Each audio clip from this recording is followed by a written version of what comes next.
So this is straight marker, and you can see how it's very crisp. And you can see all the lines from the markers in it.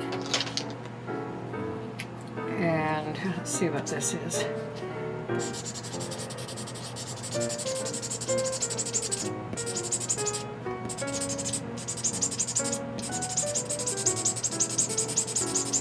So in order to get a soft look, which is what I wanted, then we make a print by saturating the back upside down like that with Varsol.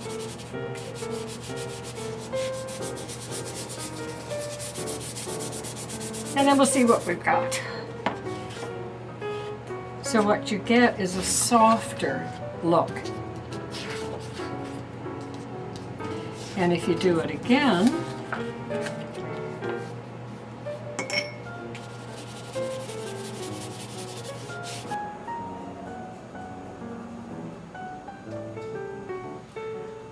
you get even softer. I am very limited with the colors that I have left from 30 years ago. Well, that's so these are some of the same markers that you used on The Gift of Winter 35 years ago. That's right. These are what are left from way back then. Yeah, and they're absolutely wonderful things. And then when it would dry, what I could do is I can outline and make it into leaves or whatever it is that I want to make it into.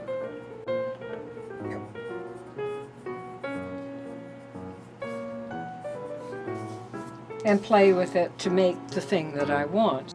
So with the markers I had back then, I did sheets starting with the colors and the grays and mixing so that I would know how to get each of these colors and each of these grays and each of these pinky colors and so on. So I knew what to mix to get it. So they're kind of fun. All the different colors, and I got them all labeled, as you can see. So that enabled me to get whatever color I wanted and to mix. I could do something like this. It's all drawn, all colored in, and it has to be done backwards because I have to turn it over, flood it, and when I get the piece here, it has to be the right way for the part of the film we're putting it in. Right. All right? And so, you have an overlay on that. Well, on this, because I wanted the table to be fairly sharp, and I didn't want it all bleedy, I did the table by itself and put it on a cell and overlaid it so I could get more detail in it. And things like, what I was very pleased with the flooding of the markers is I got this kind of thing on the walls. So everything wasn't pristine. And then I could trace around and make the cracks and do all that kind of stuff. You know, this would be drawn over to bring it up. Same with the chair, you can see the detail I've drawn on it. And even little things just like this over here, just tightening it up, drawing the lines around so you can see what it actually is. And then this goes over it, and at some point the witch comes in and the cat comes in and they do stuff on here. This is another overlay that's kind of cool. And I'm not sure why we did an overlay, but oh, I know.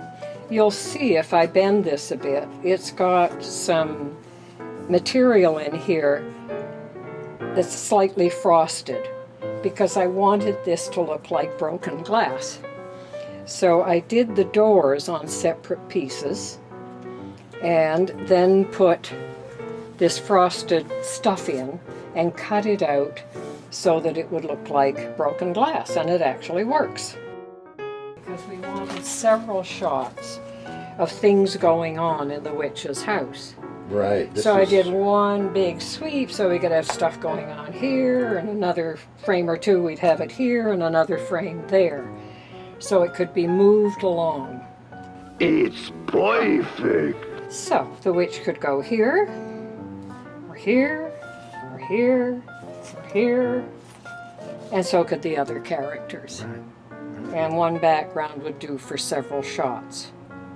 And I'm particularly pleased with the roll-away old wallpaper and old sconces and just the dilapidated look of it. No one's been here for years. Oh, I didn't even notice that. I even put a shadow in there. Clever. Now, these are two backgrounds that are the same scene. One is at nighttime, and the other one is at daytime, in the daytime. So I had to make a separate lampshade, or lamp, what do they call it? Lamppost, because one had to have light on and throw light onto the road and the grass. This is in the daylight, so it didn't have to. That the windows now have lights in them, whereas in the daytime you're not seeing in the windows. And of course the sky is a different color. But the trees the same and the buildings are the same. It's just a different time of the day. This is the balcony, yeah. Yeah. She has to come out and dance around up here. Yes. And so on. So it all had to be done with a closer shot. Yeah. And to get the details the same as in the other one. Some of the ways I would start to get the feel I wanted, which I wanted depth and I wanted softness and I wanted you to feel you could walk into the scene. It's not just flat patches of plain color here and there. But these are some of the drawings that I did for trees. And they crop up in some of the backgrounds I've shown you. And then I wrote down what colors they were, because I did a lot of driving around looking at colors, and because this takes place at Halloween, I was looking at what the world was like in terms of color at that time. Yeah. So this is an example of how it would start out.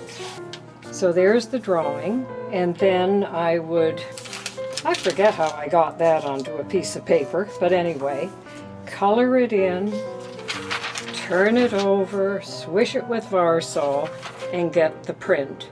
They just don't put that kind of work into things anymore. Oh, this is amazing to me.